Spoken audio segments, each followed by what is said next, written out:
Hola, bienvenidos a su podcast Las Rosas Justicieras.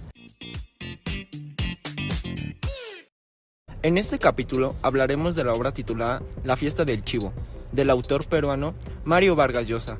Pero antes de todo, ¿puedes contarnos quién es este escritor, Pau?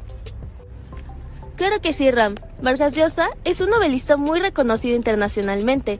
En su palmarés cuenta con un premio Nobel de Literatura en el año 2010 por su obra llamada La ciudad y los perros. También es conocido por su estilo literario único, su agudo análisis social y político, así como por su compromiso con la defensa de la libertad y los derechos humanos. Ha cultivado diversos géneros literarios, incluyendo la novela, el ensayo, el teatro y la crítica literaria. La novela histórica mencionada al inicio está compuesta por 24 capítulos que relatan cómo fue la dictadura más sangrienta de la República Dominicana. ¿Alguna vez escuchaste hablar de la ciudad Trujillo, mejor conocida en la actualidad como Santo Domingo, Fabi? Así es, Ram. Vamos a hacer un viaje en el tiempo a la época donde la República Dominicana estaba bajo la dictadura de Leónidas Trujillo, también conocido como el Chivo, el benefactor, el generalísimo, el jefe quien gobernó el país desde 1930 hasta su asesinato en 1961. Durante su largo mandato, Trujillo ejerció un control absoluto sobre todos los aspectos de la vida política, social y cultural del país, estableciendo un régimen autoritario y represivo.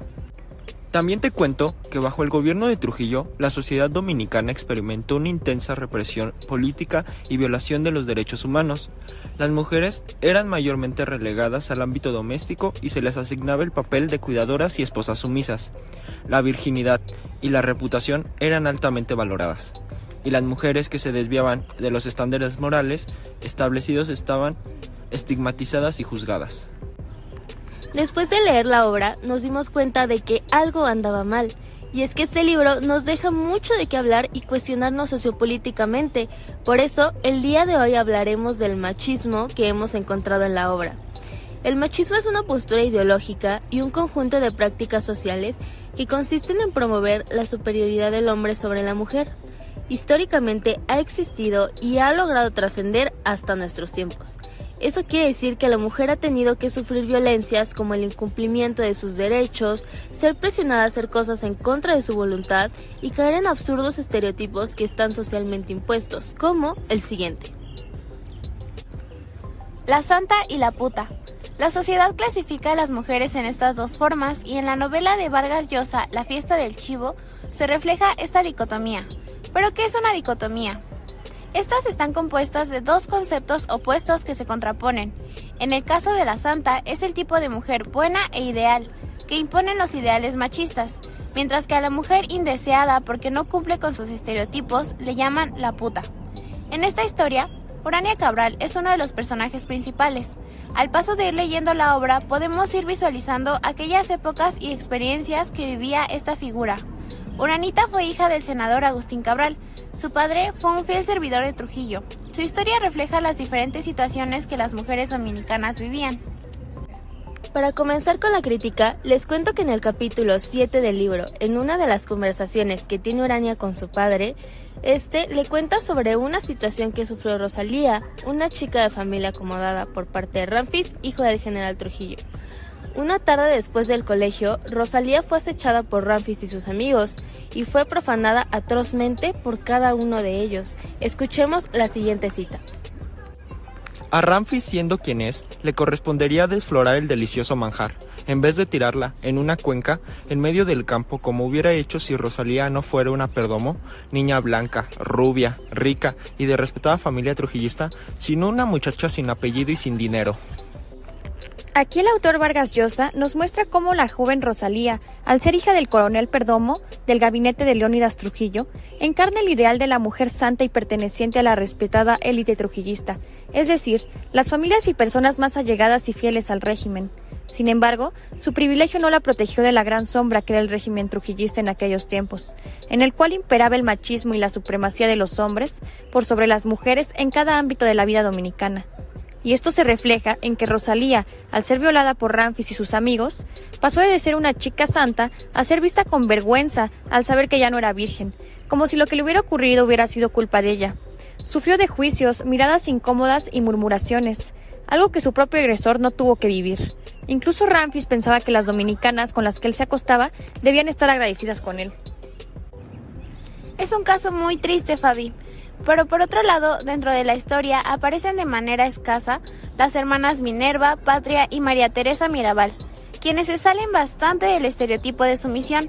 Fueron mujeres que participaron activamente en contra del régimen trujillista y fueron asesinadas en el proceso.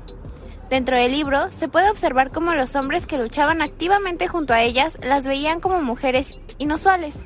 Esto se puede ver y ejemplificar en una parte del libro que dice: Toni Invert se dijo después del asesinato que hasta conocer a Minerva Mirabal nunca le pasó por la cabeza que una mujer pudiera entregarse a cosas tan viriles como preparar una revolución. A pesar de no ser de ninguna manera mujeres sumisas, era difícil para los hombres a su alrededor encerrarlas en el estereotipo de putas, por lo que el autor menciona que algo en la figura gallarda de Minerva Mirabal impedía que los hombres se tomaran con ella las confianzas y libertades que se permitían con las demás mujeres. A pesar de esto, para los hombres y personas en general que se encontraban a favor de Trujillo, era muy fácil verlas como mujeres malas o desubicadas, que preferían meterse en esos asuntos revoltosos en vez de dedicarse a las labores típicas de una buena mujer como quedarse en casa. Como podemos observar, aquí la percepción que se tenía de estas mujeres variaba según quién las juzgara.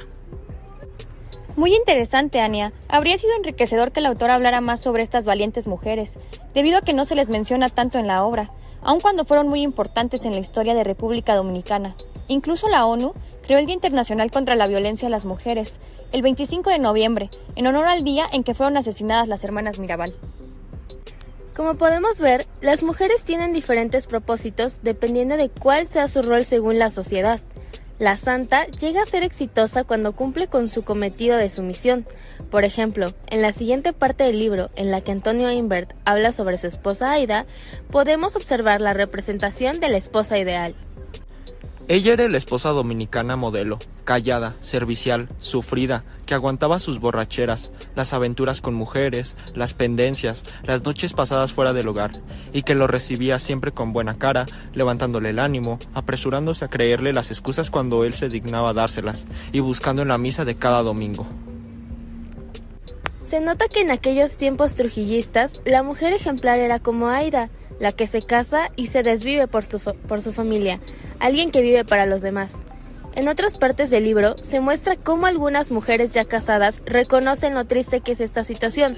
Por ejemplo, cuando Urania habla con su prima y tías, ellas mencionan que se arrepienten un poco de haberse casado, puesto que al haber sido consideradas buenas mujeres, son testigos del sufrimiento que esto conlleva, pues dedican su vida al placer de otros y nunca al de ellas.